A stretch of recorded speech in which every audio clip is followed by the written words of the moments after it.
So today I want to give you my first impressions of the Galaxy Z Fold 7 and the Z Flip 7. So let's get right into it.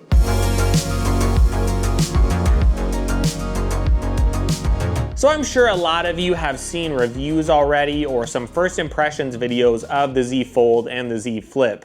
And overall, these foldable phones are getting a lot of good impressions. We do see a lot of big upgrades this year. The Z Fold 7 is wider, it's also lighter. It wasn't just a minor jump up. I really do believe the design this year is such a massive bump from previous years. I love the colors, of course, they have. I love the feel of the Z Fold 7 in my hand whenever I'm using it. And the big thing that has been holding a lot of people back from buying foldables, it really has been the size and the weight. When you hold a foldable, you don't want it to be so heavy that it feels like a pain to use. Of course, if you look at the Galaxy S25 Ultra, it's a large phone with a very good camera, but it is a little bit bulky. And the fact that we now have a Z Fold 7 that actually weighs less. Yes, it does weigh less than the Galaxy S25 Ultra, but it does have the same main 200 megapixel camera that you're going to get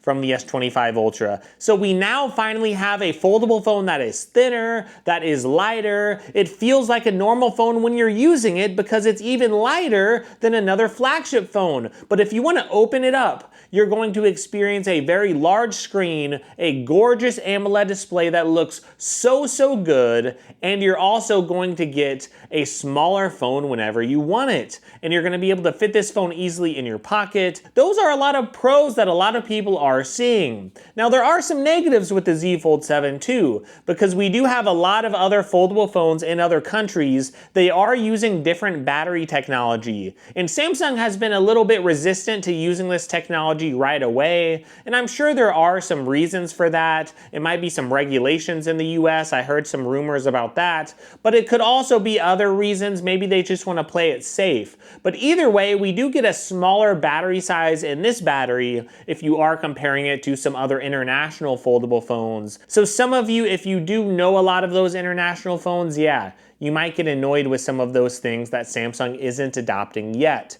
And we don't have S Pen support, that's another thing. Some of you might be very down on this phone because of that, if you are a big fan of the S Pen. But if you can get past that, what you're going to experience is a very unique phone. It's sort of like the Galaxy S25 Edge. I know that phone had a lot of controversy with it, but when you're holding the Fold 7 in your hand, you just have to really experience it for yourself to understand it.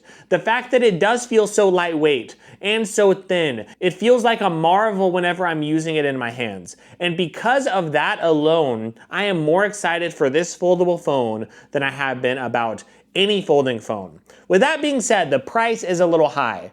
$2,000. It's a $100 price increase, and you might be wondering if that's a big deal for you and if you should consider buying it or if you should wait. What I personally have found about the phone market, foldable phones go down in value very quickly. If you look at the Z Fold 5 or the Z Fold 6, you would find that the phone, yeah, it would release around $1,900 or $1,800 or whatever the case, but very quickly after a few months, it would go down to $1,200 or $1,100 on the used market. And if you're hesitant to spend $2,000 on a folding phone, well, yeah, you might want to wait a few months and then you buy one on the used market. So that is my advice for those people that are skeptical. And if you can, maybe you buy it from your carrier and then you buy it with insurance, because a lot of carrier deals will bring down that price. So if you could find a way to bring down the price, there are some reasons to buy this phone and to really enjoy it if you are someone who's a little skeptical. But for some of you, maybe you wait.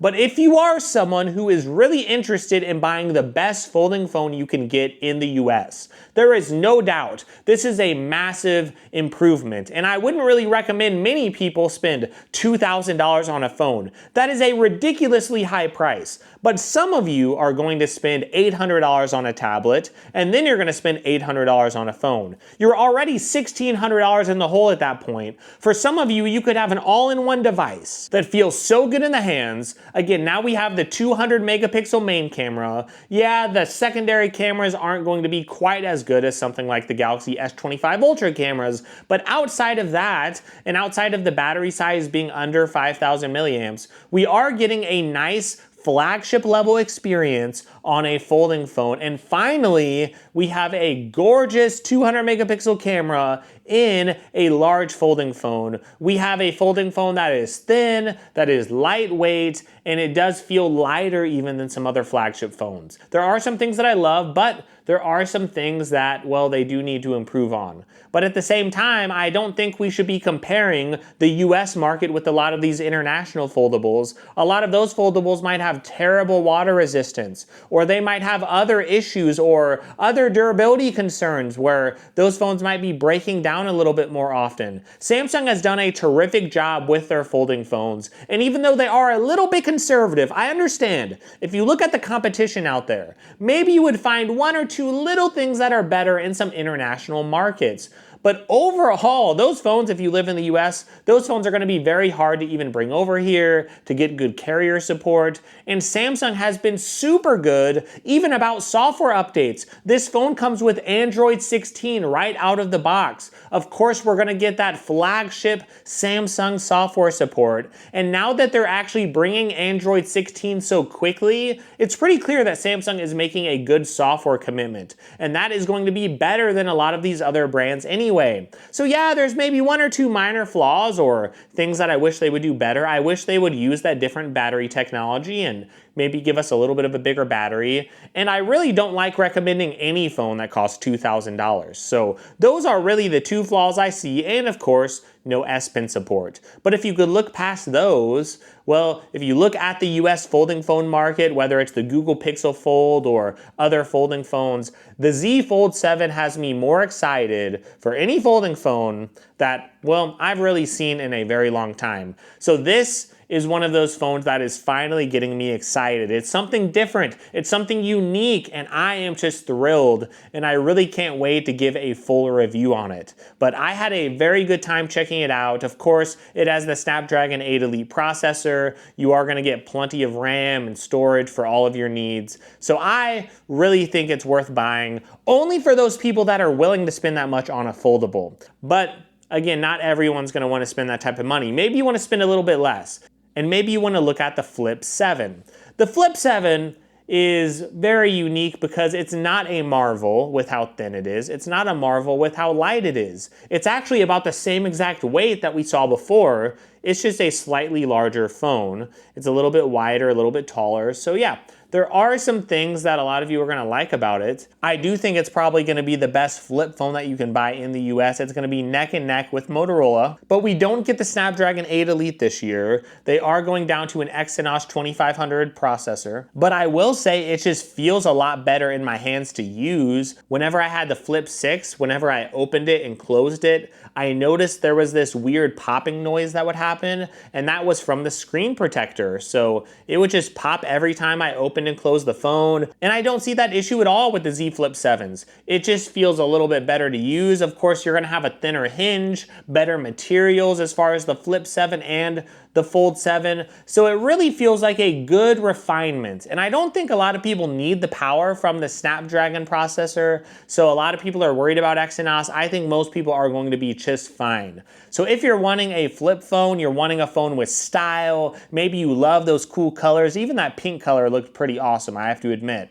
You might be someone that wants the Flip. I still think it's a terrific flip phone. I think it looks good. You're gonna have great performance on it. You're going to have a phone that allows you to really take pictures from those rear cameras. So even if you don't get the same 200 megapixel flagship camera, you still get a 50 megapixel camera as your main camera on that phone. And if you are someone that gets excited about flip phones, it is a good refinement. I think it's a big improvement, and maybe that will get you over the edge to get excited about it. And if so, I think that is absolutely great. I do think it's a super good phone that I can't wait to test out on my channel as well. But I will say the Fold 7 was such a big jump up that is the phone that is getting me excited this year. Maybe that's just me because I don't really use a lot of international folding phones, but using a phone so thin and so light, it is just awesome. Now to close out this review, I just have to say that Samsung did pay for my travel to come up to Galaxy Unpacked, and I did check out the devices, of course, but Samsung does have no editorial input as far as what I said in these impressions, and they will have no editorial input in my full reviews that will be coming a little bit later. So hopefully this has helped you out. If it has, give me a like and give me a sub. That would mean a lot. Another thing you could do is check out those links and feel free to pre-order, because if you use my link, I know there's a little bit of a special credit they are offering during the pre-order time. But even then, after that, check it out. Check to see if there are any other deals there in the description. Either way, I hope you have a great day. I hope you enjoy your week, and I cannot wait to cover these and give full reviews soon.